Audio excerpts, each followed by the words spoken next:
称玄黄天尊。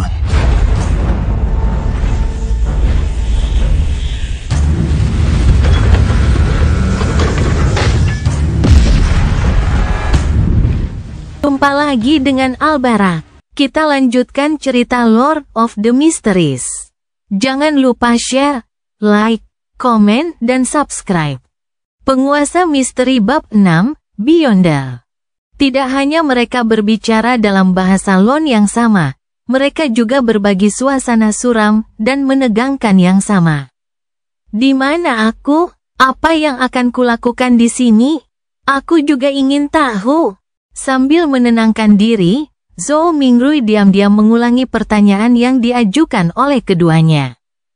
Yang meninggalkan kesan paling dalam padanya bukanlah kalimat-kalimat yang dibentuk oleh kata-kata maupun makna di balik kata-kata itu, tetapi bagaimana pasangan itu memperlihatkan kebingungan, kewaspadaan, kepanikan, dan rasa hormat. Entah mengapa, dua orang secara misterius terseret ke dunia ini yang diselimuti kabut abu-abu. Sebagai pelaku, Zhou Mingrui sudah merasa sangat tercengang dan terkejut, apalagi pasangan yang terseret ke dalam kekacauan ini secara pasif.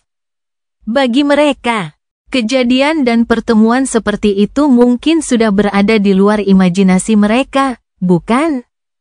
Sesaat, Zhou Mingrui memikirkan dua pilihan. Pilihan pertama adalah berpura-pura menjadi korban untuk menyembunyikan identitas aslinya, dan pada gilirannya memperoleh banyak kepercayaan. Ia kemudian dapat mengambil pendekatan menunggu dan melihat serta memanfaatkan keadaannya jika perlu. Pilihan lainnya adalah mempertahankan identitas misteriusnya di mata pasangan tersebut. Ia kemudian dapat memengaruhi perkembangan selanjutnya sambil memperoleh informasi berharga dari mereka. Tanpa waktu untuk mempertimbangkan situasi tersebut, ia langsung menangkap pikiran yang terlintas di benaknya. Ia segera memutuskan untuk mencoba ide kedua. Memanfaatkan kondisi psikologis orang lain untuk mendapatkan keuntungan sebesar-besarnya bagi dirinya sendiri. Setelah beberapa detik terdiam dalam kabut, Zhou Mingrui terkekeh.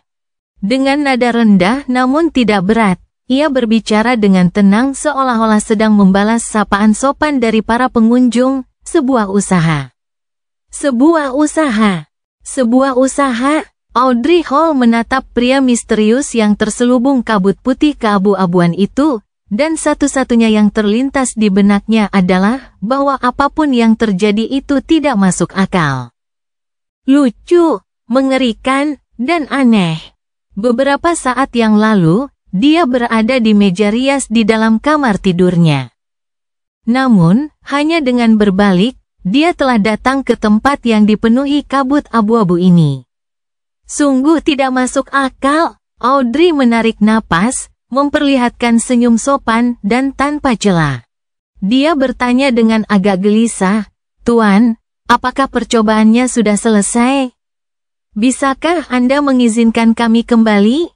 Alger Wilson juga berniat menyelidiki Zhou Mingrui dengan cara yang sama. Tetapi pengalamannya yang kaya membuatnya lebih berwibawa. Dia menahan dorongannya dan hanya mengambil peran sebagai penonton yang diam. Zhou Mingrui menatap si penanya. Melihat melalui kabut yang samar, dia bisa melihat sekilas siluet orang yang dimaksud. Itu adalah seorang gadis jangkung dengan rambut pirang halus, tetapi wajahnya yang sebenarnya tidak bisa dilihat dengan jelas. Dia tidak buru-buru menjawab pertanyaan gadis itu, tetapi berbalik untuk melihat pria itu. Dia memiliki rambut biru tua yang acak-acakan, dan perawakan sedang yang tidak dianggap gemuk. Zhou Mingrui tiba-tiba menyadari sesuatu.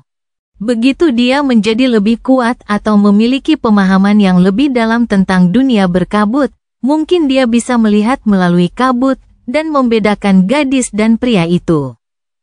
Dalam situasi ini, mereka adalah pengunjung dan saya tuannya. Setelah mengubah pola pikirnya, Zhou Mingrui langsung menyadari detail-detail yang sebelumnya ia abaikan. Gadis dengan suara merdu dan pria dewasa yang pendiam itu sama-sama tampak tidak berwujud. Ternoda oleh warna merah tua samar, mereka menyerupai gambar proyeksi dari dua bintang merah tua di balik kabut abu-abu. Proyeksi ini didasarkan pada hubungan antara warna merah tua dan dirinya sendiri, hubungan tak berwujud yang hanya dia sendiri bisa pahami secara realistis. Proyeksi itu akan menghilang begitu sambungan terputus, dan pasangan itu akan kembali. Zhou Mingrui mengangguk pelan dan menatap si pirang, sambil terkekeh. Tentu saja, jika Anda mengajukan permintaan resmi, Anda dapat kembali saat ini juga. Ketika dia tidak menyadari niat jahat dari nada bicaranya, Audrey menghela napas lega.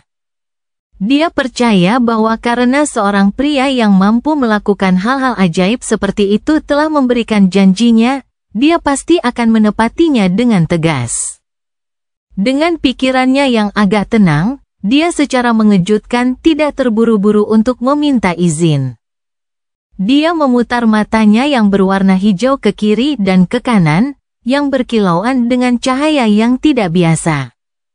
Dia berkata dengan cemas, penuh harap, dan tergoda, ini adalah pengalaman yang luar biasa. Ya, saya selalu berharap sesuatu seperti ini akan terjadi. Maksud saya suka misteri dan keajaiban supranatural. Tidak, maksud saya adalah, Tuan, apa yang dapat saya lakukan untuk menjadi Beyonder? Ia semakin bersemangat saat berbicara. Sampai-sampai ia tidak bisa mengucapkan kata-katanya dengan lancar.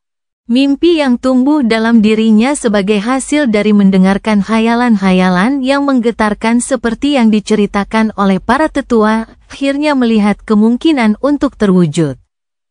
Namun, hanya dengan beberapa patah kata saja, dia telah melupakan semua ketakutan dan kengerian sebelumnya. Pertanyaan bagus. Saya juga ingin tahu jawabannya.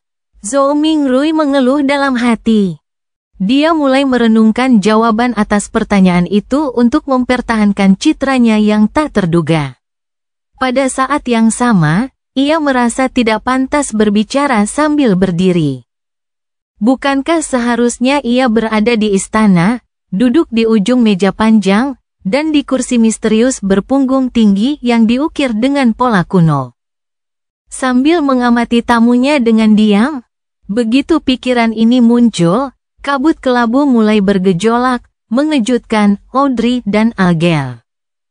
Dalam sekejap, mereka melihat sejumlah pilar batu menjulang tinggi di sekeliling mereka. Di atas mereka ada kubah besar yang membungkus mereka. Seluruh bangunan ini tampak megah dan tinggi, bagaikan istana legendaris bagi para raksasa. Tepat di bawah kubah tempat kabut abu-abu berkumpul, sebuah meja perunggu panjang muncul dengan 10 kursi bersandaran tinggi di kedua sisinya dalam susunan simetris. Bagian belakang setiap kursi berkilau dan bersinar samar dengan warna merah tua, menggambar garis-garis konstelasi aneh yang berbeda dari kenyataan. Audrey dan Alger duduk berhadapan, duduk di samping kursi kehormatan. Gadis itu menoleh ke sampingnya, dan tak dapat menahan diri untuk bergumam betapa menariknya. Ini sungguh menarik. Zhou Mingrui mengulurkan tangan kanannya dan membelai tepi meja perunggu itu sedikit sambil mempertahankan ekspresi yang tidak terganggu. Alger memeriksa sekelilingnya, dan setelah beberapa detik terdiam, dia tiba-tiba membuka mulutnya, dan menjawab pertanyaan Audrey menggantikan Zhou Mingrui. Apakah kamu seorang Lon? Jika kau ingin menjadi Beyonder, bergabunglah dengan Gereja Dewi Malam, Dewa Badai, atau Dewa Uap dan Mesin. Mayoritas dari kita tidak akan bertemu Beyonder sepanjang hidup kita. Hal ini telah menyebabkan gereja-gereja, dan bahkan beberapa pendeta di beberapa gereja terbesar, mencurigai hal yang sama. Meskipun demikian, saya yakin akan memberitahu Anda bahwa Beyonder masih ada di pengadilan, tribunal, dan lembaga eksekusi. Mereka masih berjuang melawan bahaya yang tumbuh dalam kegelapan, hanya saja jumlah mereka jauh lebih sedikit dibandingkan dengan sebelum dan selama hari-hari awal zaman besi. Zhou Mingrui mendengarkan dengan penuh perhatian, tetapi ia berusaha sebisa mungkin untuk menampilkan dirinya tidak terlalu memperhatikan perkataan Alger. Seperti halnya anak kecil yang mendengarkan cerita. Mengandalkan pengetahuan umum Klein yang terfragmentasi tentang sejarah. Zhou Mingrui mengetahui dengan jelas bahwa zaman besi mengacu pada zaman saat ini, yaitu zaman kelima yang dimulai 1349 tahun yang lalu. Audrey terdiam mendengarkan Alger menyelesaikan kalimatnya sebelum mendesah. Tuan, aku tahu semua yang baru saja kau katakan. Aku bahkan tahu lebih dari itu, termasuk Nighthawks, Mandated Punisher, dan Machinery Heavy Mine, tapi aku tidak ingin kehilangan kebebasanku. Alger tertawa pelan, dan berkata samar-samar, kau tidak bisa menjadi Beyonder tanpa pengorbanan. Jika kau tidak mempertimbangkan untuk bergabung dengan gereja dan menerima tantangan yang diberikan. Kau hanya bisa mencari keluarga kerajaan dan beberapa bangsawan dengan sejarah keluarga lebih dari 1000 tahun. Jika tidak, kau bisa mengandalkan keberuntunganmu untuk mencari organisasi jahat rahasia. Audrey menggembungkan pipinya tanpa sadar dan melihat sekeliling dengan gugup. Setelah memastikan bahwa pria misterius dan Audrey tidak menyadari gerakannya, dia bertanya, apakah tidak ada solusi lain? Alger terdiam. Sekitar setengah menit kemudian, dia berbalik untuk melihat pria misterius yang sedang memperhatikan mereka berdua dalam diam. Menyadari bahwa Zhou Mingrui tidak punya rencana untuk berkomentar, dia menoleh ke arah Audrey dan berkata dengan penuh pertimbangan, saya punya 2 set formula ramuan urutan 9. Urutan ke-9? Zhou Mingrui bergumam pada dirinya sendiri. Benarkah? 2 set yang mana? Audrey jelas tahu apa arti rumus ramuan urutan 9. Alger sedikit mencondongkan tubuhnya, dan menjawab dengan tenang, seperti yang kau tahu, manusia hanya bisa bergantung pada ramuan untuk menjadi Beyonder sejati. Sementara nama ramuan berasal dari Blasphemy Slate. Setelah diterjemahkan secara terus-menerus ke dalam Jotun 1, Elvish, Hermes kuno dan modern, dan Vesak kuno. Ramuan-ramuan itu telah mengalami perubahan untuk menyesuaikan dengan zaman dan zaman pada masa itu. Inti sarinya bukan pada nama-namanya, tetapi apakah ramuan-ramuan itu menggambarkan karakteristik inti ramuan-ramuan itu. Saya punya ramuan urutan 9 yang bernama Pelaut. Ramuan itu memungkinkan Anda memiliki kemampuan menjaga keseimbangan yang sangat baik. Bahkan jika Anda berada di atas perahu saat hujan badai, Anda akan dapat berjalan bebas seolah-olah berada di daratan. Anda juga akan memperoleh kekuatan luar biasa dan sisik ilusi di bawah kulit Anda.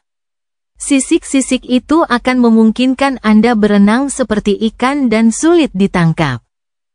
Anda akan bergerak lincah di bawah air seperti hewan laut. Bahkan tanpa peralatan apapun, Anda akan dapat dengan mudah menyelam di bawah air setidaknya selama 10 menit. Kedengarannya hebat. Keeper of the Seas dari Lord of Storms. Dulu disebut dengan nama itu. Alger tidak berhenti dan melanjutkan. Rangkaian kedua dari ramuan urutan 9 disebut Spectator, meskipun saya tidak yakin apa namanya di masa lalu. Rangkaian ramuan ini memungkinkan Anda memiliki pikiran yang sangat tajam dengan kemampuan pengamatan yang tajam. Saya yakin Anda dapat memahami apa yang dimaksud dengan Spectator dengan menonton opera dan drama. Sama seperti penonton menilai aktor di dunia sekuler, melihat sekilas pikiran mereka yang sebenarnya melalui emosi, perilaku, dan mantra mereka. Pada titik ini, Alger menekankan, Anda harus ingat, terlepas dari apakah Anda berada di sebuah pesta mewah atau di jalan yang ramai, penonton hanya bisa menjadi penonton selamanya. Mata Audrey berbinar saat dia mendengarkan, dan berbicara setelah beberapa saat, kenapa? Baiklah, ini pertanyaan lanjutan. Kurasa aku telah jatuh cinta dengan perasaan ini, menjadi penonton. Bagaimana aku bisa mendapatkan formula ramuan ini? Apa yang bisa aku gunakan untuk menukarkannya denganmu? Alger tampak sudah siap saat dia berkata dengan suara berat, darah hiu hantu. Setidaknya 100 ml. Audrey menganggukkan kepalanya dengan gembira, tetapi kemudian bertanya dengan cemas, jika aku bisa mendapatkannya, dan aku berkata jika, bagaimana aku memberikannya kepadamu? Bagaimana kau bisa berjanji kepadaku bahwa kau dapat memberikan formula ramuan itu kepadaku sebagai ganti darah Ghost Shark, serta keaslian formula itu? Alger berkata dengan tenang, aku akan memberimu alamat, aku akan mengirimkan formula itu kepadamu, atau memberitahumu langsung di sini, begitu aku menerima darah Ghost Shark. Mengenai janji, saya rasa Anda dan saya bisa merasa tenang dengan kesaksian dari Tuan Misterius itu. Sewaktu berkata demikian, dia mengalihkan pandangannya ke arah Zhou Mingrui yang tengah duduk tegak di kursi kehormatan. Tuan, fakta bahwa Anda membawa kami ke sini menunjukkan bahwa Anda memiliki kekuatan luar biasa yang tak terbayangkan oleh kami. Tak seorang pun dari kami akan berani mengingkari janji dengan Anda sebagai saksi. Benar sekali, mata Audrey berbinar dan setuju dengan penuh semangat. Dari sudut pandangnya, pria misterius yang memiliki kemampuan tak terbayangkan itu jelas merupakan saksi yang berwibawa. Berani sekali aku atau orang di seberang sana menipunya. Audrey setengah membalikkan tubuhnya dan menatap Zhou Mingrui dengan sungguh-sungguh. Tuan, mohon jadilah saksi perdagangan kami. Pada saat itu, dia baru menyadari bahwa dia terlalu tidak sopan, karena lupa menanyakan sesuatu. Dia bertanya dengan tergesa-gesa, Tuan, bagaimana kami harus menyapa Anda? Alger mengangguk pelan, lalu mengulang pertanyaan yang sama dengan serius, Tuan, bagaimana kami harus menyapa Anda? Zhou Mingrui terkejut. Dia mengetukkan jarinya dengan lembut di atas meja perunggu. Isi ramalan sebelumnya tiba-tiba terlintas di benaknya. Ia mencondongkan tubuhnya, menarik tangan kanannya, dan menyilangkan 10 jarinya, meletakkannya di bawah dagu. Ia tersenyum tipis kepada keduanya. Kamu bisa memanggilku dengan sebutan. Setelah mengatakan ini, dia berhenti sejenak. Dia berkata dengan ramah dan tenang, si bodoh. Penguasa misteri bab 7, tanda panggilan. Kau bisa memanggilku si bodoh? Jawaban sederhana itu segera menyebar melalui aula besar dan menghilang dalam kabut. Namun, suara itu terus bergema di hati Audrey dan Alger, menimbulkan riak demi riak. Mereka tidak pernah menduga akan mendapat julukan seperti itu, tetapi mereka merasa bahwa dia memang pantas menerimanya. Julukan itu benar-benar menggambarkan citranya sebagai seseorang yang misterius, kuat, dan aneh. Setelah hening beberapa detik, Audrey berdiri, mengangkat sedikit roknya, dan menekuk lututnya. Membungkuk kepada Zhou Mingrui, yang terhormat Tuan Bodoh, bolehkah saya meminta Anda menjadi saksi perdagangan kami? Tidak apa-apa. Pikiran Zhou Mingrui berputar saat dia menjawab dengan cara yang sesuai dengan statusnya. Merupakan kehormatan bagi kami, Tuan Bodoh. Alger juga berdiri. Ia membungkukkan punggungnya sedikit dengan telapak tangan kanannya di dada. Zhou Mingrui menurunkan telapak tangan kanannya dan tersenyum. Lanjutkan, kalian berdua. Alger mengangguk dan duduk kembali sebelum menatap Audrey. Jika kau bisa mendapatkan darah Ghost Shark, mintalah seseorang untuk mengirimkannya ke Warrior dan Sibar di Pelichan Street, di White Rose Borough of Pritz Harbor. Katakan pada Bos Williams bahwa itulah yang diinginkan, Kapten. Setelah saya memberi tanda terima, apakah Anda akan memberi saya alamat untuk mengirimkan formula ramuan itu atau Anda ingin saya memberitahukannya langsung di sini? Audrey berpikir sejenak sebelum berkata sambil tersenyum. Aku akan memilih cara yang lebih aman. Kita lakukan di sini saja, meskipun ini akan menguji ingatanku. Karena Tuan Bodoh telah setuju menjadi saksi perdagangan, itu juga berarti akan ada pertemuan serupa di waktu berikutnya. Dengan mengingat hal ini, dia tiba-tiba menoleh sambil menatap Zhou Mingrui dengan mata berbinar. Dengan nada tertarik, dia menyarankan, Tuan Bodoh, apakah Anda keberatan melakukan beberapa percobaan lagi seperti ini? Alger mendengarkan sarannya dengan tenang, dia juga tergoda oleh saran itu. Dia buru-buru menimpali, Tuan Bodoh, tidakkah Anda merasa pertemuan seperti itu menarik? Meskipun kekuatan Anda melampaui imajinasi kami, pasti ada bidang tertentu yang tidak Anda pahami atau kuasai.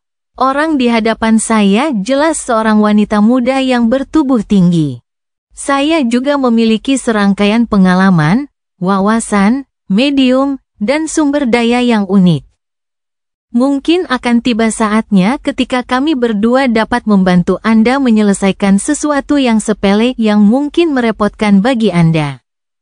Dari sudut pandangnya, fakta bahwa ia telah ditarik ke tempat ini tanpa peringatan atau cara apapun untuk melawan berarti bahwa Tuan Bodoh yang misterius itu memegang kendali.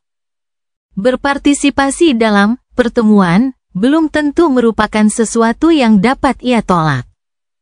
Oleh karena itu, lebih baik untuk menuai manfaat dari pertemuan ini sebanyak yang ia bisa untuk menebus keadaan pasif dan tidak menguntungkannya. Ketiganya di meja panjang memiliki latar belakang, sumber daya, saluran informasi, dan pemahaman yang berbeda tentang ranah mistis. Jika mereka berinteraksi dan menikmati kerjasama yang terbatas, mereka dapat menghasilkan efek yang tidak terduga dan tak terukur. Perdagangan sumber daya yang baru saja dinegosiasikan adalah salah satu contohnya. Contoh lainnya adalah jika ia ingin membunuh seseorang. Ia dapat dengan mudah meminta bantuan anggota gathering yang tampaknya tidak ada hubungannya dengan dirinya baik di permukaan maupun di dunia nyata. Ia dapat dengan sempurna mengelabui penyelidik manapun. Seorang wanita muda bertubuh tinggi. Apakah perilaku dan aksenku begitu kentara? Audrey menatap kosong, mulutnya sedikit menganga, tetapi dia segera tersadar dan menganggukkan kepalanya tanpa ragu-ragu. Tuan Bodoh, saya rasa itu saran yang sangat bagus. Selama pertemuan ini menjadi rutin, Anda benar-benar dapat menyerahkan hal-hal tertentu yang tidak nyaman bagi Anda kepada kami. Tentu saja, itu harus sesuatu yang sesuai dengan kapasitas kami. Sejak mendengar saran itu, Zhou Mingrui sudah mempertimbangkan untung ruginya. Lebih banyak pertemuan pasti memungkinkannya memperoleh lebih banyak pengetahuan tentang rahasia para Beyonder atau misteri lainnya, sebuah anugerah untuk transmigrasinya kembali. Misalnya, kemungkinan besar formula ramuan itu akan muncul di pertemuan berikutnya karena adanya penonton. Demikian pula, informasi yang diperolehnya pasti akan berguna untuk kehidupannya saat ini. Namun, semakin banyak pertemuan berarti semakin mudah baginya untuk mengekspos dirinya. Memang, terlepas dari dunia, tidak ada yang namanya makan siang gratis. Zhou Mingrui mengulurkan tangan kanannya lagi sambil mengetuk sisi meja panjang dengan jarinya dengan lembut. Mengingat fakta bahwa ia memegang kendali atas pemanggilan dan pemecatan pertemuan, segala ancaman pengungkapan berada dalam batas kendalinya. Keuntungannya jelas lebih besar daripada kerugiannya, jadi Zhou Mingrui segera mengambil keputusan. dia menghentikan rapnya sambil tersenyum pada tatapan penuh harap dan gelisah dari keduanya. Saya orang yang menyukai pertukaran yang adil dan setara. Bantuan Anda tidak akan sia-sia. Setiap hari Senin pukul 3 sore, usahakan untuk menyendiri. Setelah saya mencoba beberapa kali lagi dan menemukan beberapa hal, mungkin Anda dapat mengajukan cuti lebih awal. Anda tidak perlu lagi khawatir berada dalam situasi yang tidak pantas. Ini adalah bentuk persetujuan terhadap saran Alger dan Audrey. Audrey baru saja berusia 17 tahun. Karena dirawat sepanjang hidupnya, dia memiliki karakter seorang gadis muda. Karena itu, dia tidak bisa menahan diri untuk tidak mengepalkan tangannya dan perlahan-lahan mengepalkannya di depan dadanya ketika dia mendengar jawaban si bodoh. Tanpa menunggu Alger mengucapkan sepatah kata pun, Audrey berkata dengan penuh semangat, matanya berbinar, "Kalau begitu, haruskah kita memberi tanda panggilan pada diri kita sendiri? Lagi pula, kita tidak bisa menggunakan nama asli kita untuk percakapan. Meskipun aku mungkin tidak bisa menipu tuan bodoh mengenai identitas asliku, orang di hadapanku ini cukup berbahaya. Aku tidak boleh membiarkan dia tahu siapa aku." "Ide bagus," jawab Zhou Mingrui dengan sederhana dan santai. Pikiran Audrey segera mulai berputar saat ia mengutarakan pikirannya saat hal itu muncul di benaknya. "Anda adalah tuan bodoh yang berasal dari kartu tarot. Maka, sebagai pertemuan yang tetap, berjangka panjang, dan rahasia, kita harus seragam dalam sebutan kita." "Ya, saya juga akan memilih satu dari kartu tarot." Nada suaranya perlahan berubah gembira. "Saya sudah memutuskan. Jabatan saya adalah keadilan." Itu adalah salah satu dari 22 kartu tarot Arcana Utama. "Bagaimana denganmu, Tuan?" Audrey tersenyum nakal pada pasangannya yang duduk di seberangnya. Alger mengernyit sedikit sebelum segera mengendurkannya. "Pria yang digantung. Itu adalah kartu Arcana Utama lainnya. Baiklah, kalau begitu kita bisa dianggap sebagai anggota pendiri klub tarot." Audrey adalah orang pertama yang mengatakannya dengan gembira. Lalu menatap Zhou Mingrui yang diselimuti kabut dengan takut. "Apakah itu akan baik-baik saja, tuan bodoh?" Zhou Mingrui menggelengkan kepalanya karena geli. "Kalian bisa memutuskan sendiri masalah-masalah sepele seperti itu." "Terima kasih." Audrey tampak sangat gembira. Setelah itu, dia menatap Alger. "Tuan Hangman, bisakah Anda mengulang alamat itu sekali lagi? Saya khawatir ingatan saya akan hilang." "Tidak masalah." Alger sangat senang dengan keseriusan Audrey saat dia mengulangi pidatonya sekali lagi. Setelah mengulanginya dalam hati 3 kali, Audrey berkata lagi dengan gembira, "Ku dengar kartu tarot diciptakan oleh Kaisar Roselle sebagai permainan. Bukankah kartu tarot dilengkapi dengan kekuatan untuk meramal masa depan? Tidak. Sebagian besar waktu, ramalan berasal dari diri sendiri. Setiap orang memiliki sesuatu yang spiritual tentang diri mereka sendiri, yang memungkinkan mereka untuk menyesuaikan diri dengan dunia spiritual dan terhubung dengan informasi tentang diri mereka sendiri pada tingkat yang lebih tinggi.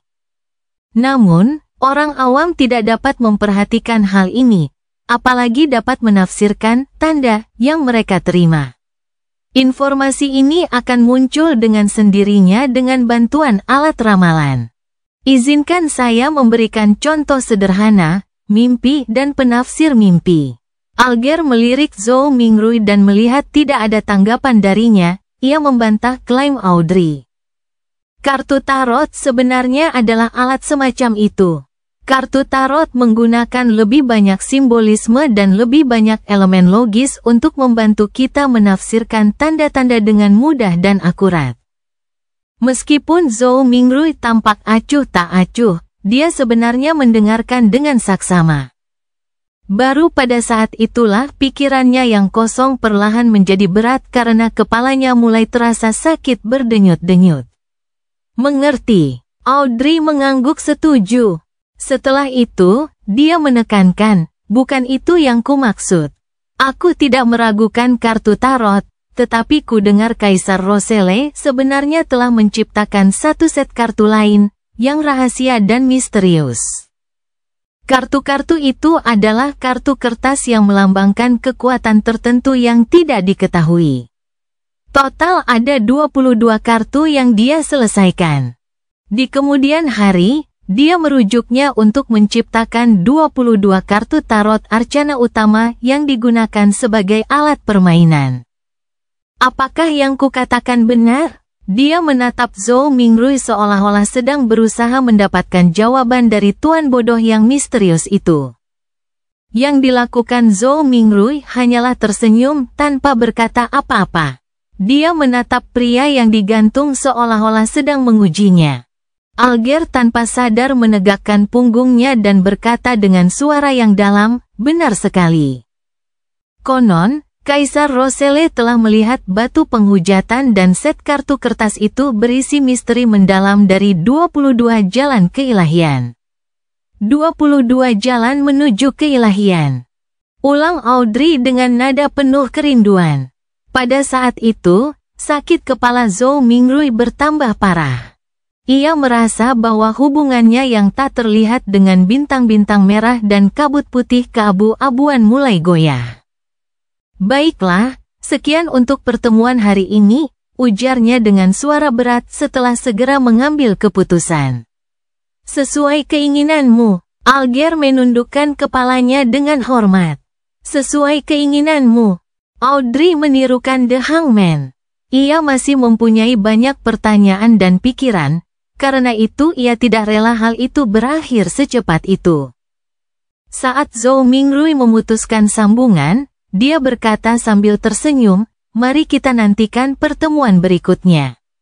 Bintang-bintang itu kembali bersinar terang saat cahaya merah tua itu surut seperti air. Tepat saat Audrey dan Alger mendengar kata-kata tuan bodoh, sosok mereka berubah menjadi kabur saat mereka menghilang. Dalam sedetik, proyeksi itu hancur ketika kabut kelabu kembali sunyi. Adapun Zhou Mingrui, dia merasa tubuhnya menjadi berat dengan cepat. Lingkungan di sekitarnya berubah cepat saat matanya bertemu dengan kegelapan sebelum berubah menjadi sinar matahari yang menyilaukan. Dia masih berdiri di tengah apartemennya. Rasanya seperti mimpi. Apa-apaan dunia berkabut itu? Siapa atau kekuatan macam apa yang menciptakan perubahan yang baru saja terjadi? Zhou Mingrui mendesah pelan. Dia benar-benar bingung saat berjalan menuju meja belajar seolah-olah kakinya dipenuhi timah. Dia mengambil arloji saku yang ditaruhnya di luar untuk memastikan berapa lama waktu telah berlalu. Waktu mengalir dengan kecepatan yang sama. Zhou Mingrui membuat penilaian kasar. Setelah meletakkan jam sakunya, dia merasa tidak sanggup lagi menahan sakit kepala yang luar biasa itu. Dia duduk di kursi dan menundukkan kepalanya, menggunakan ibu jari dan jari tengah kirinya untuk memijat pelipisnya. Setelah beberapa lama, dia tiba-tiba menghela napas dan berkata dalam bahasa Mandarin, dari kelihatannya, aku tidak akan bisa kembali dalam waktu dekat. Hanya orang yang tidak tahu apa-apa yang bisa menjadi tidak takut. Setelah menyaksikan peristiwa yang begitu menarik dan mempelajari situasi mengenai Beyonders dan dunia misterius, Zhou Mingrui tidak lagi berani mencoba ritual peningkatan keberuntungan dengan menggunakan bahasa Feisak atau Lon kuno. Siapa yang tahu situasi seperti apa yang akan terjadi? Mungkin akan lebih aneh, mengerikan, atau bahkan seperti neraka. Setidaknya, aku akan mencobanya hanya ketika aku sudah menguasai ilmu mistisisme dengan mendalam, pikir Zhou Mingrui tanpa daya. Untungnya, apa yang disebut gathering dapat memberinya bantuan. Setelah hening sejenak, dia bergumam pada dirinya sendiri dengan nada cemas, kecewa, sedih, dan sedih. Sejak saat ini, aku Klein. Klein berusaha semaksimal mungkin untuk memfokuskan kembali solusi dan rencananya guna membuang emosi negatif dalam dirinya. Mungkin, dia bisa mempelajari formula ramuan untuk spectator dari samping. Pertemuan yang baru saja terjadi sungguh menarik. Orang-orang yang tinggal di berbagai tempat di seluruh dunia dapat mempersempit jarak ratusan kilometer menjadi hanya beberapa inci dan berdiskusi secara langsung sambil memenuhi kebutuhan satu sama. Ngomong-ngomong, ini memang terdengar sedikit familiar. Klein tertegun beberapa detik sebelum tertawa terbahak-bahak. Sambil menekan pelipisnya, dia bercanda pelan, bukankah itu platform jejaring sosial? Penguasa Misteri Bab 8, Era Baru. Suara mendesing, angin menderu disertai hujan lebat. Perahu layar bertiang 3 itu terombang-ambing oleh gelombang yang datang, seolah-olah sedang dipermainkan oleh raksasa. Cahaya merah di mata Alger Wilson memudar. Ia mendapati dirinya masih berada di dek dan tidak ada yang berubah. Seketika, botol kaca berbentuk aneh di telapak tangannya pecah dan embun beku di dalamnya mencair menjadi hujan. Dalam hitungan detik, tidak ada lagi jejak yang menunjukkan keberadaan barang antik yang menakjubkan itu. Kepingan salju berbentuk kristal heksagonal muncul di telapak tangan Alger.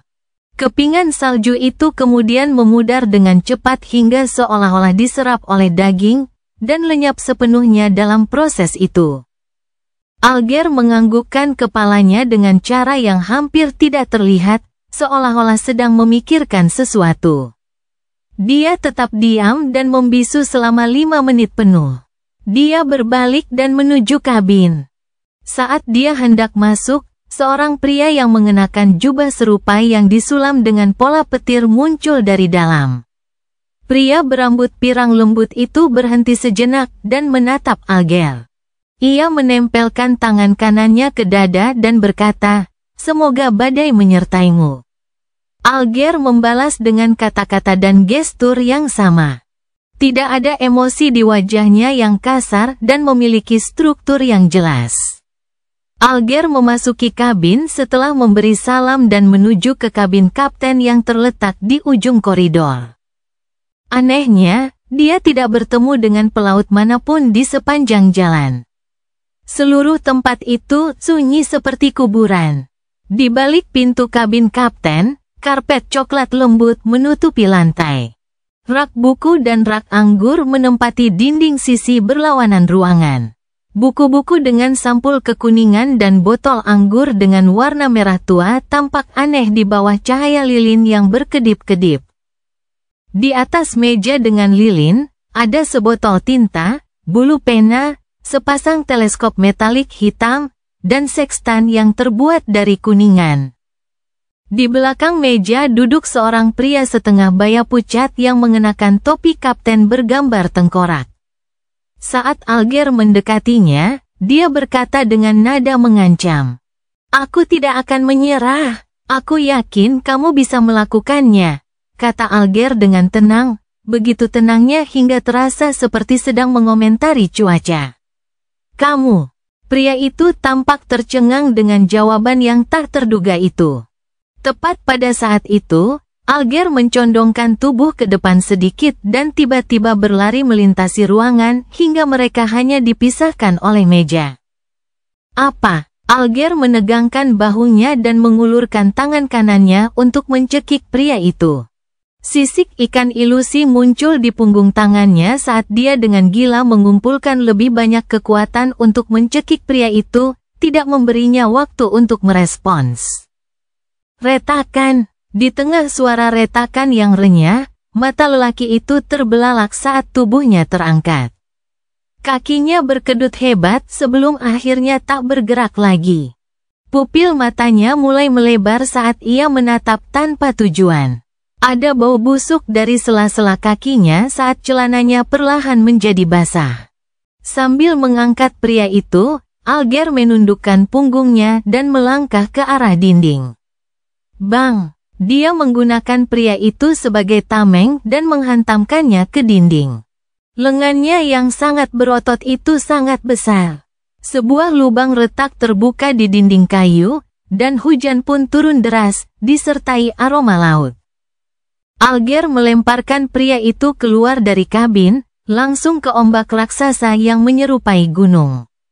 Angin terus menderu dalam kegelapan saat alam yang maha kuasa melahap segalanya.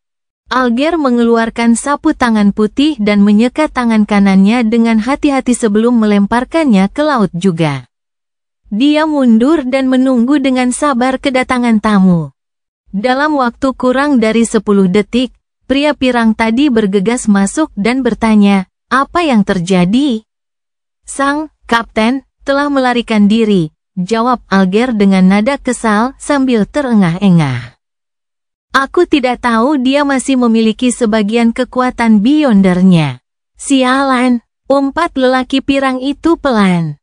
Ia mendekati lubang itu dan menatap ke kejauhan. Namun, tidak ada yang terlihat kecuali ombak dan hujan.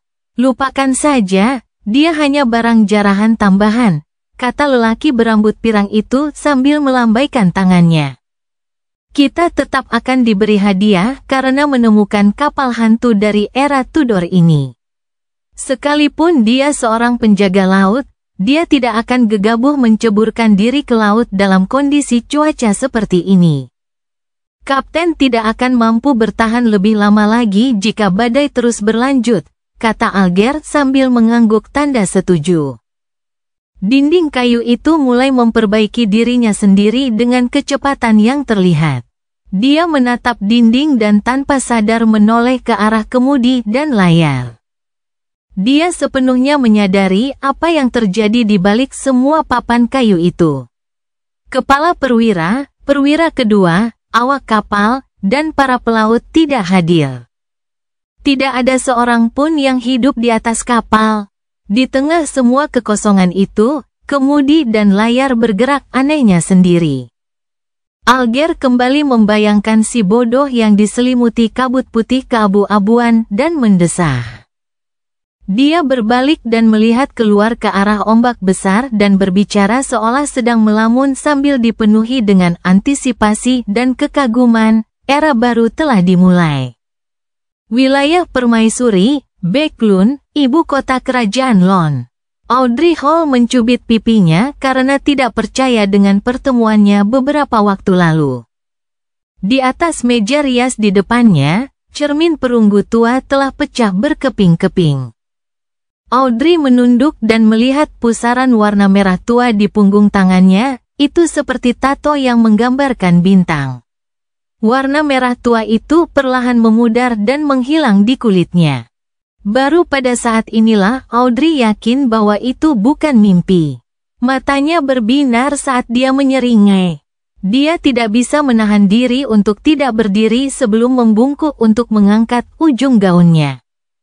Dia membungkuk ke udara dan mulai menari dengan riang. Itu adalah tarian peri kuno, tarian paling populer di kalangan bangsawan saat ini. Dia memiliki senyum cerah di wajahnya saat dia bergerak dengan anggun. Tok, tok, tiba-tiba ada yang mengetuk pintu kamarnya. "Siapa dia?" Audrey langsung menghentikan tariannya dan bertanya sambil merapikan gaunnya agar terlihat lebih elegan. "Nona, bolehkah saya masuk? Anda harus mulai mempersiapkan upacara," tanya pembantu Audrey dari luar pintu.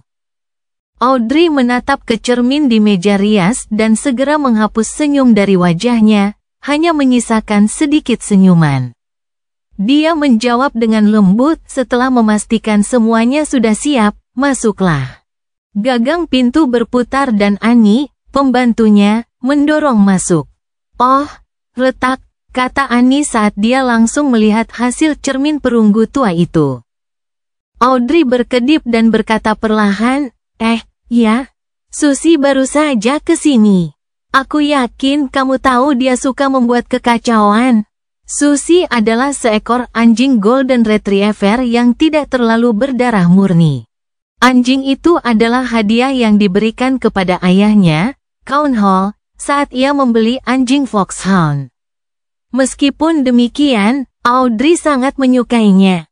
Kau harus melatihnya dengan baik, kata Annie, seraya memunguti pecahan cermin perunggu itu dengan cekatan dan hati-hati, agar tidak melukai majikannya.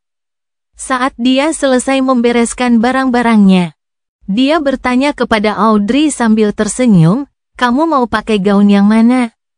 Audrey berpikir sejenak dan menjawab, saya suka gaun yang dirancang oleh Ibu Ginny untuk ulang tahun saya yang ke-17. Tidak, kamu tidak bisa mengenakan gaun yang sama 2 kali ke acara formal atau orang lain akan bergosip dan mempertanyakan kemampuan finansial keluarga Hall. Kata Annie sambil menggelengkan kepala tanda tidak setuju. Tapi aku sangat menyukainya, Audrey bersikeras dengan lembut. Kamu bisa memakainya di rumah atau saat menghadiri acara yang tidak terlalu formal, kata Annie tegas, mengisyaratkan bahwa hal itu tidak bisa ditawar. Kalau begitu, itu pasti yang bermotif bunga teratai di sepanjang lengan baju, pemberian Tuan Sades 2 hari yang lalu, kata Audrey sambil menarik napas dalam-dalam tanpa kentara, mempertahankan senyum manisnya. Seleramu memang bagus sekali, kata Annie sambil melangkah mundur dan berteriak ke arah pintu, ruang ganti ke-6. Ah, lupakan saja, aku akan mengambilnya sendiri. Para pembantu mulai bekerja. Gaun, aksesoris, alas kaki, topi, tata rias, dan gaya rambut, semuanya harus diurus. Ketika hampir siap, Count Hall muncul di pintu mengenakan rompi coklat tua. Dia mengenakan topi yang warnanya sama dengan pakaiannya dan kumis yang bagus. Matanya yang biru dipenuhi dengan kegembiraan, tetapi otot-ototnya yang mengendur, pinggangnya yang melebar, dan kerutan-kerutannya jelas-jelas merusak ketampanannya yang masih muda. Permata paling cemerlang di Backlund, sudah saatnya kita berangkat, kata Count Hall sambil mengetuk pintu 2 kali. Ayah, berhenti memanggilku seperti itu, protes Audrey sambil berdiri dengan bantuan para pembantu. Baiklah, saatnya berangkat, putri kecilku yang cantik, kata Count Hall sambil menekuk lengan kirinya, memberi isyarat kepada Audrey untuk memegang lengannya. Audrey menggelengkan kepalanya sedikit dan berkata, itu untuk ibuku, Nyonya Hall, sang Countess. Lalu sisi ini, Count Hall menekuk lengan kanannya sambil tersenyum dan berkata, ini untukmu, kebanggaanku yang terbesar. Pangkalan Angkatan Laut Kerajaan, Pelabuhan Pritz, Pulau Ok. Ketika Audrey menggandeng tangan ayahnya dan berjalan menuruni kereta, ia tiba-tiba dikejutkan oleh raksasa di depannya. Di pelabuhan militer tak jauh dari sana, ada sebuah kapal besar yang berkilauan dengan pantulan logam. Kapal itu tidak memiliki layar, hanya menyisakan dek observasi, 2 cerobong asap yang menjulang tinggi, dan 2 menara di ujung kapal. Begitu megah dan besarnya sehingga armada layar di dekatnya bagaikan bayi kurcaci yang baru lahir berkerumun di sekitar raksasa. Tuan Badai Suci. Oh, tuanku, kapal perang berlapis besi. Di tengah kehebohan itu, Audrey juga dikejutkan oleh keajaiban yang belum pernah terjadi sebelumnya yang diciptakan oleh manusia. Itu adalah keajaiban laut yang belum pernah terlihat sebelumnya. Para bangsawan, menteri, dan anggota parlemen butuh waktu lama untuk menenangkan diri. Kemudian, bintik hitam di langit mulai membesar hingga memenuhi sepertiga langit dan terlihat oleh semua orang. Suasana tiba-tiba menjadi khusyuk. Itu adalah mesin terbang raksasa dengan desain ramping nan indah yang melayang di udara. Mesin berwarna biru tua itu memiliki kantung udara yang terbuat dari katun yang disokong oleh struktur paduan yang kuat namun ringan. Bagian bawah struktur paduan itu memiliki bukaan yang dipasangi senapan mesin, peluncur proyektil, dan moncong. Suara dengungan yang berlebihan dari mesin uap pengapian dan bilah ekor menghasilkan simfoni yang membuat semua orang terkesima. Keluarga raja tiba dengan pesawat udara mereka, memancarkan kewibawaan yang agung dan tak terbantahkan. Dua pedang, masing-masing dengan mahkota merah di gagangnya, mengarah vertikal ke bawah dan memantulkan sinar matahari di kedua sisi kabin. Itu adalah lambang pedang penghakiman yang melambangkan keluarga Augustus dan telah diwariskan dari zaman sebelumnya. Audrey belum berusia 18 tahun. Jadi dia belum menghadiri upacara perkenalan, yang merupakan acara yang dipimpin oleh permaisuri yang menandai debut seseorang dalam kehidupan sosial Backlund untuk mengumumkan status dewasanya. Oleh karena itu, dia tidak bisa lebih dekat dengan pesawat itu dan harus tetap diam di belakang untuk menyaksikan seluruh acara. Namun, hal itu tidak menjadi masalah baginya. Malah, ia merasa lega karena tidak perlu berurusan dengan para pangeran. Keajaiban yang digunakan manusia untuk menaklukkan langit mendarat dengan lembut. Yang pertama menuruni tangga adalah para pengawal muda tampan yang mengenakan seragam upacara merah dengan celana panjang putih. Dihiasi dengan medali, mereka membentuk dua baris dengan senapan di tangan. Mereka sedang menunggu kedatangan Raja George III, ratunya, dan pangeran serta putri. Audrey tidak asing lagi dengan pertemuan dengan orang penting, jadi dia sama sekali tidak menunjukkan minat. Sebaliknya, perhatiannya tertuju pada dua kavaleri berbaju besi hitam yang menyerupai patung yang mengapit raja. Di era besi, uap, dan meriam ini, sungguh mengejutkan bahwa masih ada orang yang sanggup mengenakan baju zirah lengkap. Kilauan metalik yang dingin dan helm hitam kusam menyampaikan kesungguhan dan kewibawaan. Mungkinkah mereka adalah paladin disiplin tingkat tinggi? Audrey mengingat potongan percakapan santai di antara orang dewasa. Dia penasaran tetapi tidak berani mendekat. Upacara dimulai dengan kedatangan keluarga raja. Perdana Menteri saat ini, Lord Augustus Negan, maju ke depan. Ia adalah anggota Partai Konservatif dan orang non-bangsawan kedua yang menjadi Perdana Menteri hingga hari ini. Ia diberi gelar bangsawan atas kontribusinya yang besar. Tentu saja, Audrey tahu lebih banyak. Pendukung utama Partai Konservatif adalah Adipati Negan saat ini, Palas Negan, yang merupakan saudara laki-laki Augustus. Augustus adalah seorang pria berusia 50-an tahun yang ramping dan hampir botak dengan tatapan tajam. Ia mengamati area tersebut sebelum berbicara. Hadirin sekalian, saya yakin Anda telah menyaksikan kapal perang berlapis besi yang membuat sejarah ini. Kapal ini memiliki dimensi 101 kali 21 meter. Desain sisi kiri dan kanan kapal ini sangat mengagumkan. Sabuk bajanya setebal 457 mm. Bobotnya 10.060 ton.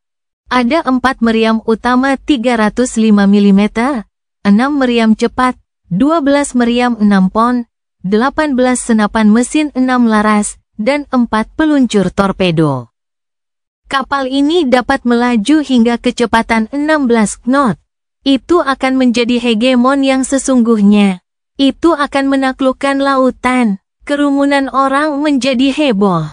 Deskripsi yang diberikan saja sudah cukup untuk menimbulkan gambaran menakutkan dalam benak mereka, apalagi fakta bahwa kejadian sebenarnya ada tepat di depan mereka. Augustus tersenyum dan mengucapkan beberapa baris kalimat lagi sebelum memberi hormat kepada raja dan meminta, "Yang mulia, mohon beri nama." Karena kapal itu akan berlayar dari pelabuhan Pritz.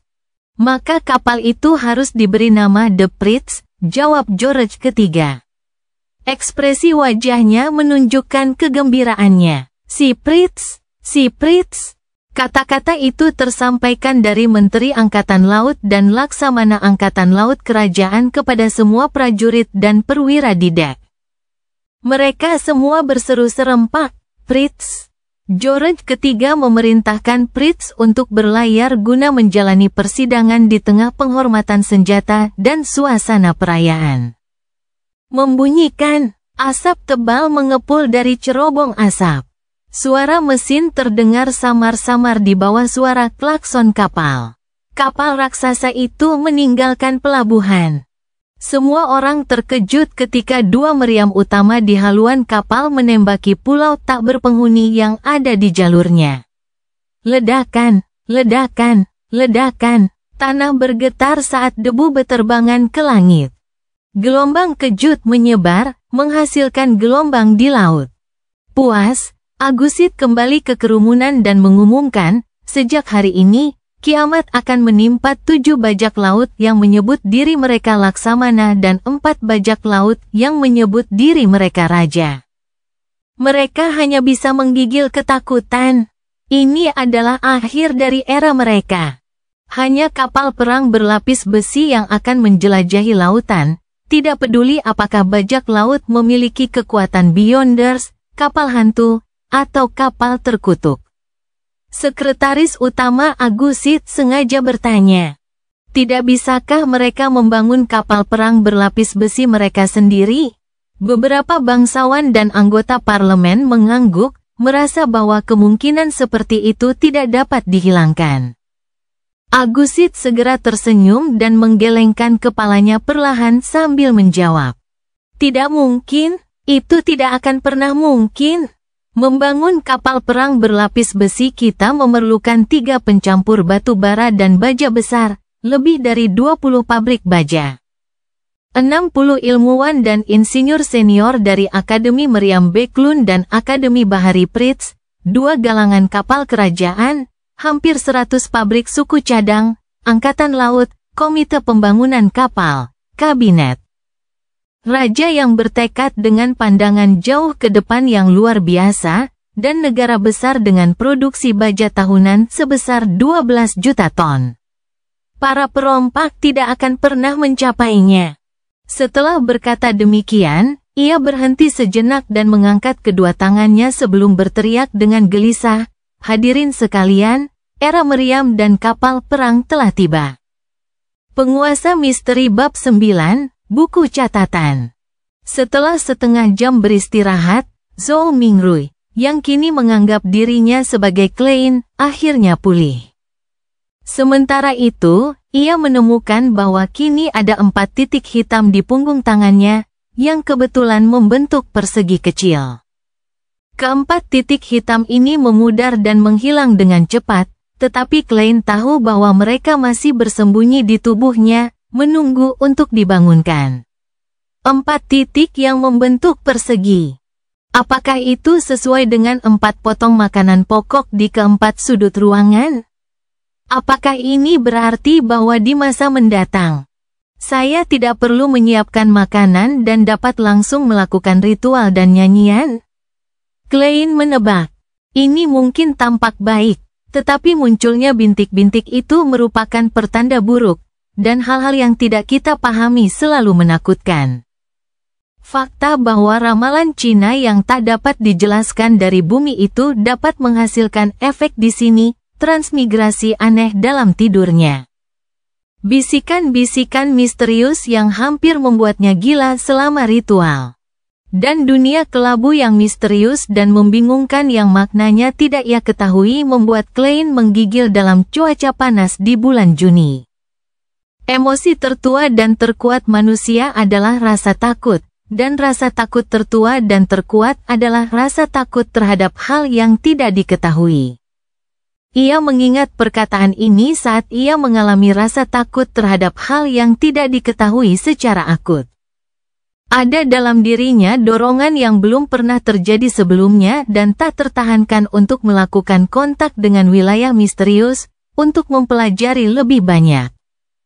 Dan untuk menjelajahi hal yang tidak diketahui.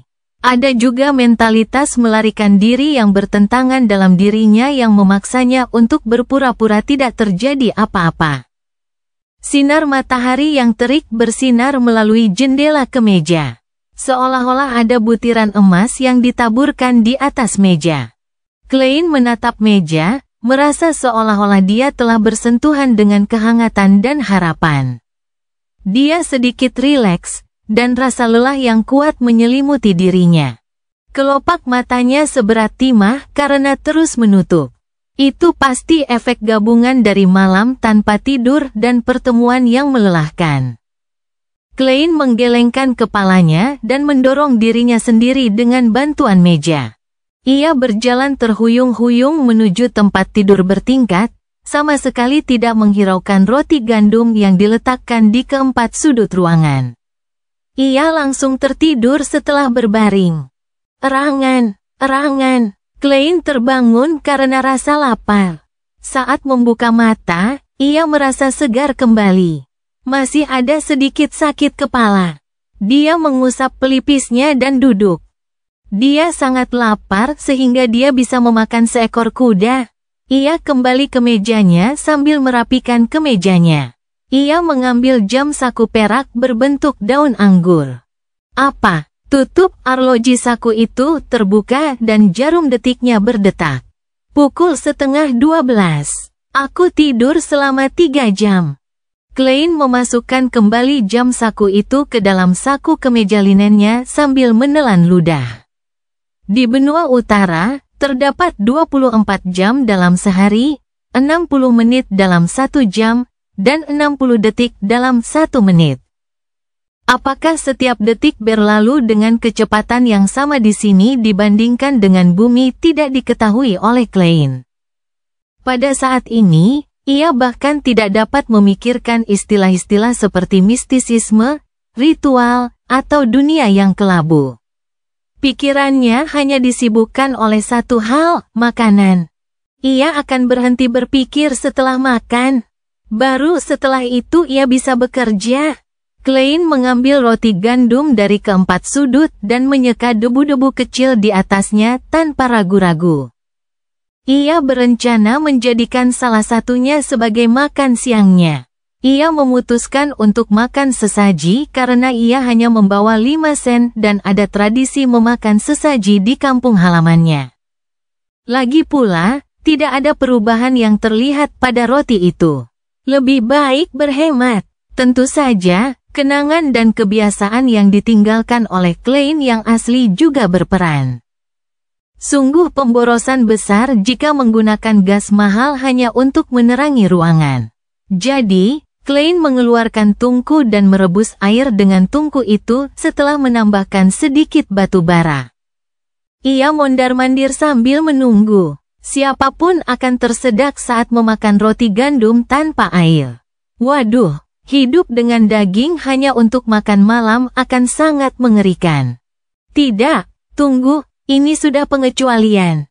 Melissa hanya akan mengizinkan makanan kami berisi daging 2 kali seminggu jika bukan karena wawancaraku yang akan datang, pikir Klein, sambil melihat sekeliling. Lapar. Dia tidak punya hal yang lebih baik untuk dilakukan. Matanya tampak berubah serakah saat ia menatap 1 pon daging kambing di dalam lemari. Tidak, aku harus menunggu Melissa memakannya bersama, pikir Klein sambil menggelengkan kepalanya dan menolak gagasan untuk memasak setengahnya sekarang. Meskipun ia sering makan di luar, ia tetap mengembangkan beberapa keterampilan dasar memasak, karena ia tinggal sendirian di kota besar. Masakannya tidak lezat, tetapi setidaknya bisa dimakan. Klein membalikkan tubuhnya agar daging kambing itu tidak menggodanya. Kemudian, dia tiba-tiba menyadari bahwa dia juga telah membeli kacang polong dan kentang di pagi hari. Kentang. Klein langsung punya ide. Ia segera kembali ke lemari dan mengambil 2 kentang dari tumpukan kecil kentang. Ia mula-mula membersihkan kentang di kamar mandi umum, kemudian memasukkannya ke dalam panci dan merebusnya bersama air. Setelah beberapa saat, ia menaburkan sedikit garam kasar berwarna kuning dari wadah rempah-rempah yang ditemukannya di dalam lemari ke dalam air. Dia menunggu dengan sabar selama beberapa menit sebelum mengangkat panci dan menuangkan sup ke dalam beberapa cangkir dan mangkuk. Dia mengambil kentang dengan garpu dan meletakkannya di atas meja di ujung. Astaga, ia meniup kentang sambil mengupasnya sedikit demi sedikit. Aroma kentang rebus menyebar ke udara. Baunya sangat menggugah selera. Ia mengeluarkan air liur dengan deras. Panasnya tidak dapat menghalanginya lagi. Klein menggigit kentang itu meskipun baru setengah dikupas. Wangi sekali, teksturnya seperti tepung dan rasanya manis saat dikunyah. Ia langsung tersulut emosi dan melahap 2 kentang itu. Ia bahkan memakan sebagian kulitnya. Kemudian, ia mengangkat mangkuk dan menikmati sup tersebut. Sedikit garam dalam air terbukti dapat menghilangkan dahaga. Saya sangat menikmati makan kentang dengan cara ini saat saya masih muda. Klein yang kenyang berseru dalam benaknya. Sementara itu, ia merobek sepotong kecil roti dan mencelupkannya ke dalam sup untuk memakannya dalam keadaan lunak. Mungkin ritualnya terlalu melelahkan, Klein makan 2 potong roti yang beratnya 1 pon. Klein merasa dirinya akhirnya segar kembali. Ia menikmati kegembiraan hidup setelah meminum sup, sebelum membereskan barang-barangnya. Kemudian, ia menikmati sinar matahari yang berkilau dengan gembira. Dia duduk kembali di mejanya dan mulai membuat rencana. Aku tidak bisa melarikan diri. Aku harus memikirkan cara untuk berhubungan dengan mistisisme dan menjadi beyonder seperti yang disebutkan oleh Justice dan The Hangman. Saya perlu mengatasi rasa takut terhadap hal yang tidak diketahui. Satu-satunya cara sekarang adalah menunggu pertemuan berikutnya. Aku perlu mencoba mendengarkan formula ramuan Spectator atau hal-hal lain yang berhubungan dengan mistisisme. Masih ada 4 hari lagi sebelum hari Senin. Sebelum itu, aku harus mencari tahu dulu masalah Klein. Kenapa dia bunuh diri? Apa yang terjadi padanya? Karena tidak dapat bertransmigrasi kembali dan mencuci tangannya dari semua hal, Klein mengambil buku catatan yang tergeletak di atas meja. Ia ingin menemukan petunjuk yang dapat membantunya mendapatkan kembali pecahan ingatannya yang hilang. Klein yang asli jelas punya kebiasaan mencatat. Ia juga suka menulis buku harian. Klein sepenuhnya menyadari bahwa lemari yang menopang meja di sebelah kanan menyimpan setumpuk buku catatan yang sudah selesai. Buku yang ia mulai pada tanggal 10 Mei. Hal-hal yang berkaitan dengan sekolahnya dan mentornya, serta konten yang berkaitan dengan pengetahuan ada di awal. Tanggal 12 Mei, Tuan Azik menyebutkan bahwa bahasa umum yang digunakan oleh Kekaisaran Balam di benua selatan juga berkembang dari Vesak kuno, cabang Jotun. Mengapa demikian? Apakah ini berarti bahwa setiap makhluk hidup yang berakal budi pernah berbicara dalam bahasa yang sama? Tidak, pasti ada kesalahan. Menurut The Revelation of Evernight dan The Book of Storemes, raksasa bukanlah satu-satunya penguasa dunia pada zaman purba. Ada juga elf, mutan, dan naga. Bagaimanapun, ini hanyalah mitos dan fantasi. Tanggal 16 Mei, Profesor Senior Associate Cohen Danton Azik membahas tentang keniscayaan zaman uap. Azik berpendapat bahwa itu hanya kebetulan karena jika bukan karena Kaisar Roselle, benua utara akan tetap menggunakan pedang seperti benua selatan. Mentor berpendapat bahwa Azik terlalu menekankan kontribusi individu. Ia percaya bahwa dengan kemajuan, bahkan jika tidak ada Kaisar Roselle, akan ada Kaisar Robert. Oleh karena itu, zaman uap mungkin datang terlambat, tetapi pada akhirnya akan datang. Saya tidak menemukan banyak makna dalam diskusi mereka. Saya lebih suka menemukan hal-hal baru dan mengungkap masa lalu yang tersembunyi. Mungkin saya lebih cocok mempelajari arkeologi daripada sejarah. Tanggal 29 Mei. Welk menemui saya dan memberitahu saya bahwa ia telah memperoleh buku catatan dari zaman keempat.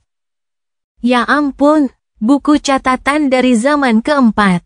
Ia tidak ingin meminta bantuan mahasiswa jurusan arkeologi, jadi ia mendatangi Naya dan saya untuk membantunya menguraikan isinya.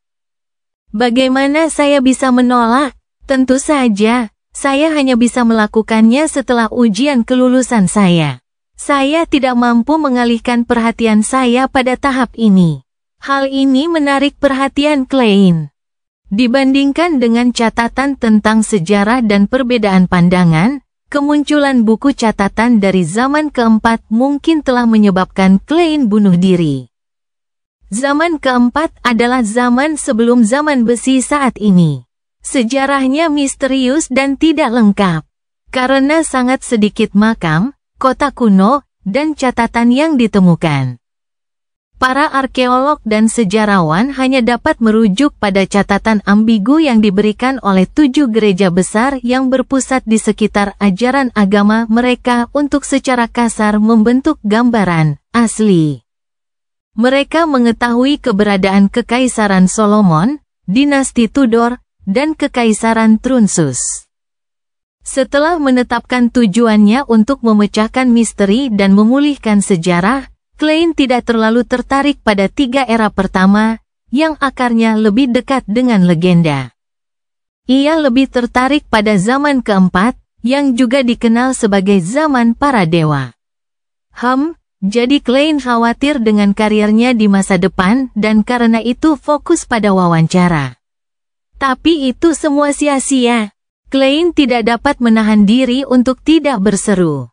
Universitas masih sangat langka dan mayoritas mahasiswanya berasal dari keluarga bangsawan atau kaya.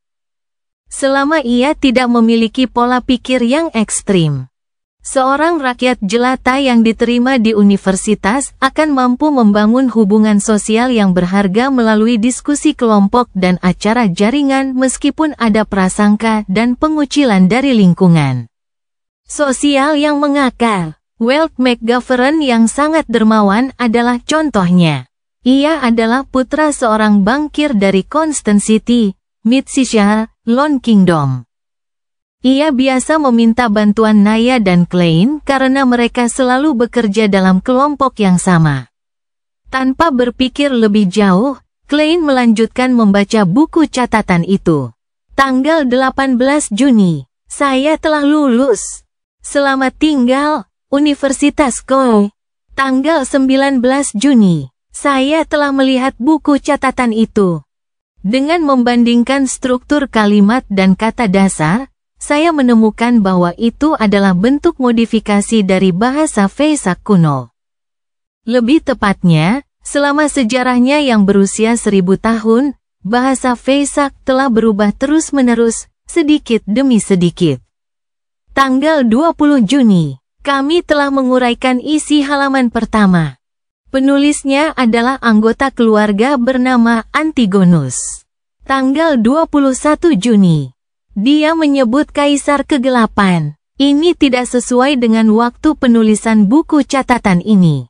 Apakah Profesor salah? Apakah Kaisar Kegelapan adalah gelar umum untuk setiap kaisar di Kekaisaran Solomon? Tanggal 22 Juni. Keluarga Antigonus tampaknya memiliki kedudukan yang sangat tinggi di Kekaisaran Solomon. Penulis menyebutkan bahwa ia melakukan transaksi rahasia dengan seseorang bernama Tudor. Tudor, apakah itu terkait dengan dinasti Tudor? Tanggal 23 Juni. Saya berusaha menahan diri untuk tidak memikirkan buku catatan itu dan pergi ke tempat Welk. Saya perlu mempersiapkan diri untuk wawancara. Ini sangat penting. Tanggal 24 Juni. Naya memberitahu saya bahwa mereka telah menemukan sesuatu yang baru. Saya rasa saya perlu memeriksanya. Tanggal 25 Juni. Dari konten yang baru diuraikan, penulis telah menerima misi untuk mengunjungi bangsa malam yang terletak di puncak gunung tertinggi Pegunungan Hornacchis. Ya Tuhan, bagaimana mungkin sebuah bangsa bisa hidup di puncak gunung yang tingginya lebih dari 6.000 meter di atas permukaan laut itu? Bagaimana mereka bisa bertahan hidup? Tanggal 26 Juni. Apakah hal-hal aneh ini nyata? Catatan itu berakhir pada titik ini. Zhou Mingrui bertransmigrasi pada dini hari tanggal 28. Yang berarti memang ada entry untuk tanggal 27 Juni itu barisnya. Semua orang akan mati, termasuk aku. Klein membalik halaman yang pertama kali dilihatnya saat tiba, merasa merinding saat membuat kesimpulan. Untuk memecahkan misteri bunuh diri Klein yang asli, ia berpikir untuk mengunjungi Weld dan melihat buku catatan kuno itu. Namun, dengan banyaknya pengalaman dari novel, film, dan serial drama TV, ia menduga bahwa jika mereka benar-benar berhubungan, kunjungan ini akan sangat berbahaya. Mereka yang pergi menyelidiki kastil meskipun tahu bahwa kastil itu berhantu akan menjadi peringatan. Namun, ia harus pergi karena melarikan diri tidak akan menyelesaikan masalah. Melarikan diri hanya akan memperburuk keadaan, sampai air mata itu meluap dan menenggelamkannya sepenuhnya. Mungkin menelepon polisi, namun, mengaku telah bunuh diri adalah hal yang konyol, bukan? Ketukan, ketuk, ketuk. Terjadi serangkaian ketukan cepat dan kuat. Klein duduk tegak dan mendengarkan. Ketukan, ketuk, ketuk. Ketukan itu bergema di lorong yang kosong. Penguasa misteri bab 10, Norma. Siapa ini? Klein sedang memikirkan tentang bunuh diri misterius pemilik asli tubuh ini dan bahaya yang tidak diketahui yang mungkin dihadapinya ketika dia mendengar ketukan tiba-tiba di pintu. Dia tanpa sadar membuka laci, mengeluarkan pistol, dan bertanya dengan waspada. Pihak lain terdiam selama 2 detik sebelum sebuah suara yang agak tajam, dengan aksen Awa, menjawab, "Ini aku, Mountbatten. Beats Mountbatten." Suara itu berhenti sejenak sebelum menambahkan, "Polisi." Beats Mountbatten. Ketika Klein mendengar nama ini, ia langsung teringat pada pemilik nama ini. Dia adalah polisi yang bertugas di jalan tempat apartemen itu berada. Dia adalah pria yang kasar, brutal, dan suka bertindak kasar. Namun, mungkin hanya pria seperti itu yang bisa menjadi pencegah bagi pecandu alkohol, pencuri, pencuri paruh waktu, penjahat, dan perusuh. Dan suaranya yang unik adalah salah satu ciri khasnya. "Baiklah, aku akan segera ke sana," jawab Klein dengan keras. Ia telah berencana untuk mengembalikan revolver itu ke dalam laci. Tetapi karena ia berpikir tidak tahu mengapa polisi ada di luar dan bahwa mereka mungkin akan menggeledah ruangan itu atau melakukan hal-hal lain. Ia dengan hati-hati berlari ke kompor yang apinya telah padam dan menaruh revolver itu di dalamnya. Lalu ia mengambil keranjang arang, melemparkan beberapa potong ke dalam tungku, menutupi senjatanya, dan terakhir meletakkan ketel di atas tungku untuk menyembunyikan semuanya. Setelah melakukan semua itu, dia merapikan pakaiannya dan segera mendekati pintu sambil bergumam, "Maaf, saya baru saja tidur siang." Di luar pintu berdiri 4 polisi berseragam kotak-kotak hitam putih dengan topi berpuncak runcing. Beats Mountbatten, yang berjanggut coklat, terbatuk dan berkata kepada Klein, "Ketiga inspektur ini punya sesuatu untuk ditanyakan kepadamu." "Inspektur?" Klein melihat lencana bahu dari 3 orang lainnya secara refleks dan menemukan bahwa 2 di antaranya memiliki 3 segi 6 perak, dan 1 memiliki 2. Keduanya tampak lebih unggul daripada Beats Mountbatten, yang hanya memiliki 3 chevron. Sebagai mahasiswa sejarah, Klein tidak melakukan banyak penelitian atau bahkan tidak melakukan penelitian apapun tentang pangkat tanda pangkat polisi. Kecuali bahwa Bates Mountbatten sering membanggakan dirinya sebagai sersan senior. Jadi, ketiga orang ini adalah inspektur. Dipengaruhi oleh percakapan dengan Benson, Welk, dan teman-teman sekelasnya, Klein memiliki akal sehat untuk memberi jalan dan menunjuk ke dalam ruangan. Silakan masuk. Ada yang bisa saya bantu? Pemimpin ketiga inspektur itu adalah seorang pria parubaya dengan mata tajam. Ia tampaknya mampu membaca pikiran seseorang dan membuat mereka takut. Matanya berkerut, dan ujung topinya memperlihatkan rambut coklat muda. Ia melihat sekeliling ruangan dan bertanya dengan suara berat, "Apakah Anda kenal Welk McGovern?" "Ada apa dengannya?" Klein gemetar dan menjawab dengan cepat. "Saya yang mengajukan pertanyaan." Inspektur polisi setengah baya yang berwibawa itu memiliki tatapan tegas di matanya. Inspektur di sebelahnya juga mengenakan 3 segi 6 perak, memandang Klein dan tersenyum lembut. "Jangan gugup, itu hanya pertanyaan rutin." Polisi ini berusia 30-an, dengan hidung mancung dan mata abu-abu yang bagaikan danau di hutan kuno yang tak seorang pun kunjungi, memberinya rasa kedalaman yang tak terlukiskan. Klein menarik napas dan mengatur kata-katanya. "Jika yang Anda maksud adalah Welk McGovern, lulusan Universitas Koi dari Constant, maka saya yakin saya mengenalnya. Kami adalah teman sekelas dengan mentor yang sama, Profesor Senior Quentin Cohen. Di Kerajaan Lon, profesor bukan hanya gelar profesional, tetapi juga posisi, seperti gabungan profesor dan dekan departemen di bumi. Itu berarti hanya boleh ada satu profesor di departemen universitas. Jika seorang profesor asosiasi ingin menjadi profesor, mereka harus menunggu atasan mereka pensiun, atau memaksa atasan mereka keluar dengan kemampuan mereka. Karena bakat-bakat perlu dipertahankan. Komisi Pendidikan Tinggi Kerajaan telah menambahkan profesor asosiasi senior dalam sistem 3 tingkatan, yaitu dosen, profesor asosiasi, dan profesor setelah bertahun-tahun melakukan pengamatan. Gelar ini diberikan kepada siapapun yang memiliki prestasi akademis tinggi atau memiliki senioritas yang cukup tetapi tidak berhasil menduduki jabatan profesor. Pada titik ini, Klein menatap mata inspektur polisi parubaya itu dan berpikir sejenak. "Sejujurnya, hubungan kami cukup baik.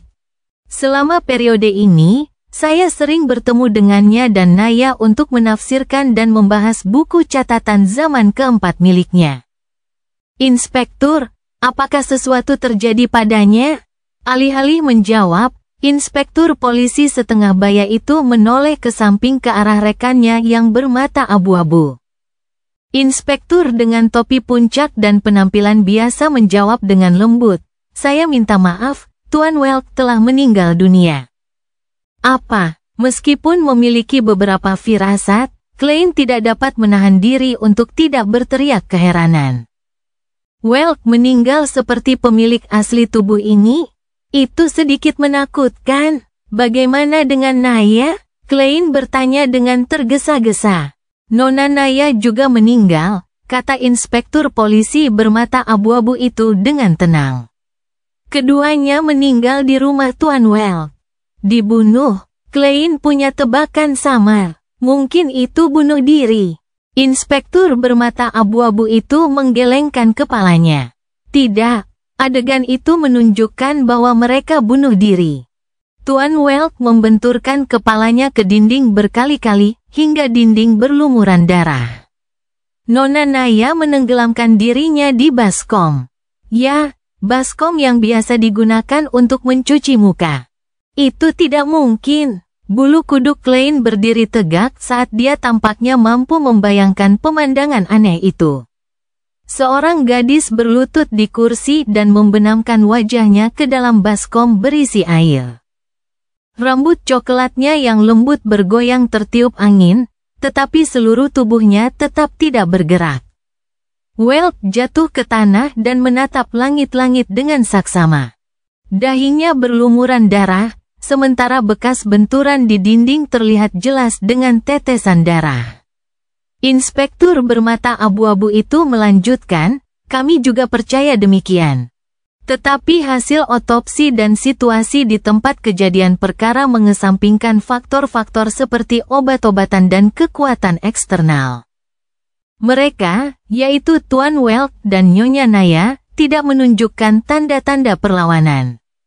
Sebelum Klein dapat berbicara lagi, dia melangkah masuk ke ruangan dan bertanya, berpura-pura bersikap santai. "Kapan terakhir kali Anda bertemu Tuan Welk atau Nona Naya?" Sembari bicara, dia memberi isyarat dengan matanya kepada rekannya yang memiliki 2 segi 6 perak. Dia adalah seorang inspektur polisi muda dan tampak seumuran dengan Klein. Dengan cambang hitam dan pupil hijau, dia tampan dan memiliki temperamen romantis seorang penyair. Ketika mendengar pertanyaan itu, Klein memikirkannya dan menjawabnya dengan serius, "Seharusnya tanggal 26 Juni kami sedang membaca bab baru di catatan. Kemudian, saya pulang untuk mempersiapkan wawancara saya pada tanggal 30 Juni. Wawancara itu untuk jurusan sejarah Universitas Tingen. Tingen dikenal sebagai kota universitas.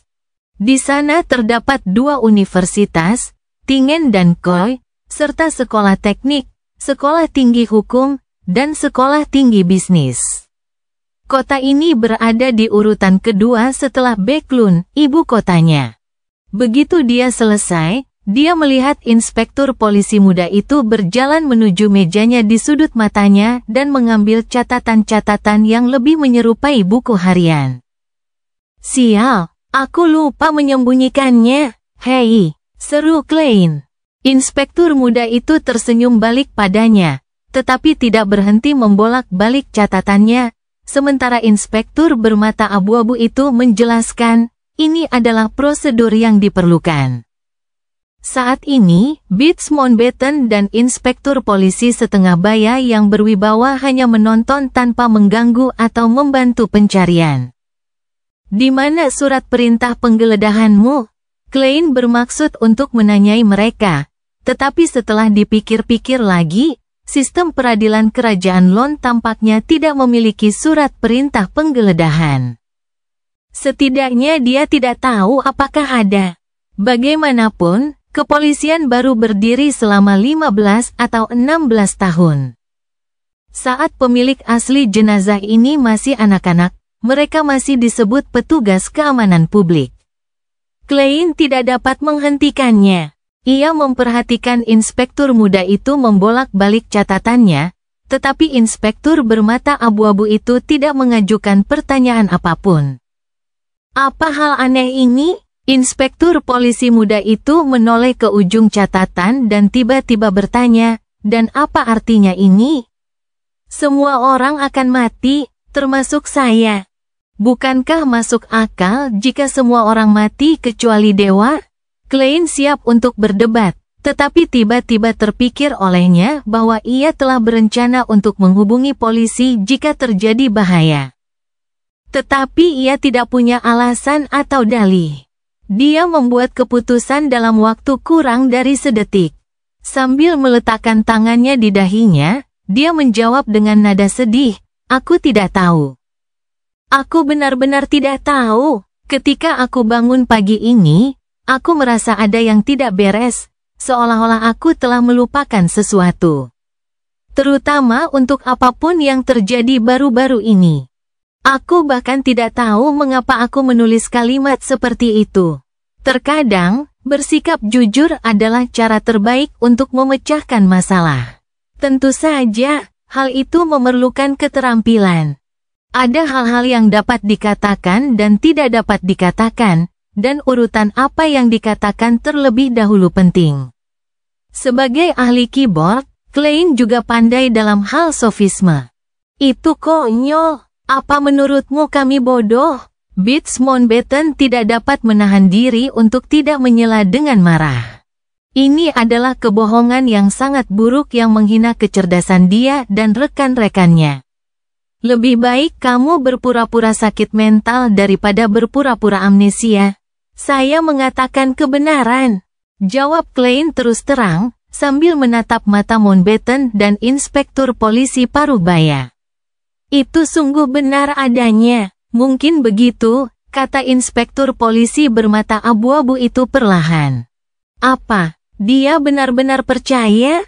Klein sendiri terkejut. Inspektur bermata abu-abu itu tersenyum padanya dan berkata, seorang ahli akan datang dalam 2 hari dan percayalah, dia seharusnya bisa membantu Anda mengingat kembali ingatan Anda yang hilang. Pakar, bantu aku mengingat kenanganku? Di bidang psikologi, Klein mengerutkan kening. Hei, bagaimana jika ingatannya tentang bumi terbongkar? Tiba-tiba dia merasa ingin menepuk jidatnya sendiri. Inspektur polisi muda itu meletakkan catatannya dan menggeledah meja dan kamarnya. Untungnya, ia lebih fokus pada buku daripada mengangkat ketel. Baiklah, Tuan Klein, terima kasih atas kerjasama Anda. Kami sarankan Anda tidak meninggalkan Tingen selama beberapa hari ke depan. Jika memang harus, harap beritahu Inspektur Mountbatten, atau Anda akan menjadi buronan. Inspektur polisi bermata abu-abu itu memperingatkan. Itu saja untuk hari ini. Tidak ada pertanyaan lain dengan penyelidikan lebih dalam? Atau membawaku kembali ke kantor polisi untuk menyiksaku demi informasi? Klein bingung. Meskipun demikian, ia ingin memecahkan kejadian aneh yang disebabkan oleh Weld juga. Jadi ia mengangguk. Itu tidak akan menjadi masalah. Para inspektur keluar dari ruangan satu persatu, dan pemuda di ujung tiba-tiba menepuk bahu Klein. Bagus sekali, beruntung sekali. Apa? Wajah Klein tampak bingung. Inspektur polisi bermata hijau dengan temperamen seorang penyair itu tersenyum dan berkata, secara umum, norma yang berlaku adalah semua pihak yang terlibat akan tewas dalam peristiwa semacam itu. Kami sangat senang dan beruntung melihat Anda masih hidup. Setelah itu, dia keluar dari ruangan dan menutup pintu di belakangnya dengan sopan. Apakah semua orang mati bersama-sama? Sangat senang karena saya masih hidup. Beruntung karena saya masih hidup. Pada sore hari di bulan Juni ini, Klein merasa santai. Cerita bersambung. Jangan lupa share, like, komen, dan subscribe. Agar tidak ketinggalan cerita selanjutnya.